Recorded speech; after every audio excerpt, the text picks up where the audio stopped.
বিসমিল্লাহিৰৰহমানিৰৰহিম।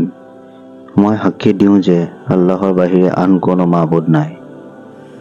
হযৰত মুহাম্মদ সাল্লাল্লাহু আলাইহি ওয়াসাল্লাম আল্লাহৰ বান্দা ও ৰাসূল। আসসালামু আলাইকুম ওয়া ৰাহমাতুল্লাহি ওয়া বাৰাকাতুহু। প্ৰিয় দৰ্শক, আজি আমি জুঠাৰ বিষয়ে আলোচনা কৰিম। 1. যিকোনো মানুহৰ জুঠা পাক, তেওঁ মুছলমানে হওক বা অমুছলমানে হওক, নাৰীয়ে হওক বা পুৰুষেই হওক, জানাবত অৱস্থাতেই হওক বা হায়েজ নেফাছৰ অৱস্থাতেই হওক, সকলো অৱস্থাতেই তেওঁলোকৰ জুঠা পাক। অৱশ্যে মদ বা অন্য হাৰাম বস্তু খোৱাৰ পিছত কোনো বস্তু জুঠা কৰিলে সেই জুঠা নাপাক বুলি গণ্য হ'ব। 2.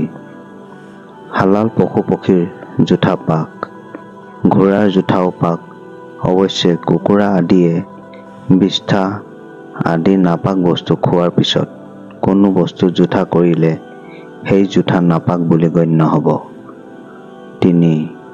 ৰক্ত চলাচল নকৰা প্ৰাণীৰ জুঠা পাক, সেই প্ৰাণী হালালেই হওক বা হাৰামেই হওক। 4.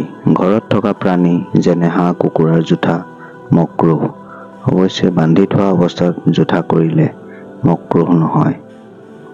মেকুৰীৰ জুঠাও মক্ৰুহ, কিন্তু এন্দুৰ বা নিগনি ধৰি খোৱাৰ পিছত কৰা জুঠা নাপাক। 5. কুকুৰ, গাহৰি আৰু সকলো প্ৰকাৰ হিংস্ৰ জন্তুৰ জুঠা নাপাক। 6. বনত বাস কৰা হাতী, গড় আদিৰ জুঠাও নাপাক। 7. গাখীৰ, দৈ, চানা আদিত মেকুৰীয়ে মুখ দিলে সেয়া খোৱা জায়েজ। 8. চিকাৰী পক্ষীৰ জুঠা মক্ৰুহ। 9.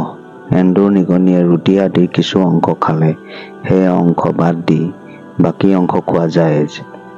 10. যিবোৰ জন্তুৰ জুঠা হাৰাম সিহঁতৰ ঘামো হাৰাম, আৰু যিবোৰ জন্তুৰ জুঠা মক্ৰুহ সিহঁতৰ ঘামো মক্ৰুহ। প্ৰিয় দৰ্শক, আজিৰ ভিডিঅ'টো ইমানেই আছিল। পৰৱৰ্তী আকৌ এটি নতুন ভিডিঅ' লৈ আপোনালোকৰ মাজত উপস্থিত হ'ম। আশা কৰোঁ আপোনালোকে ভিডিঅ'টো ভাল পাইছে আৰু এজন ইমান আল্লাই আনজন ইমান আল্লাহক আগবাঢ়ি যাবলৈ সহায় কৰিব বুলি বিশ্বাস ৰাখিলোঁ। যদি ভিডিঅ'টো আপোনালোকৰ ভাল লাগিছে তেন্তে এটা লাইক কৰি দিব, বন্ধুসকলৰ সৈতে শ্বেয়াৰ কৰি দিব আৰু মোৰ চেনেল ইছলামিক চাবক ছাবস্ক্ৰাইব কৰি দিব।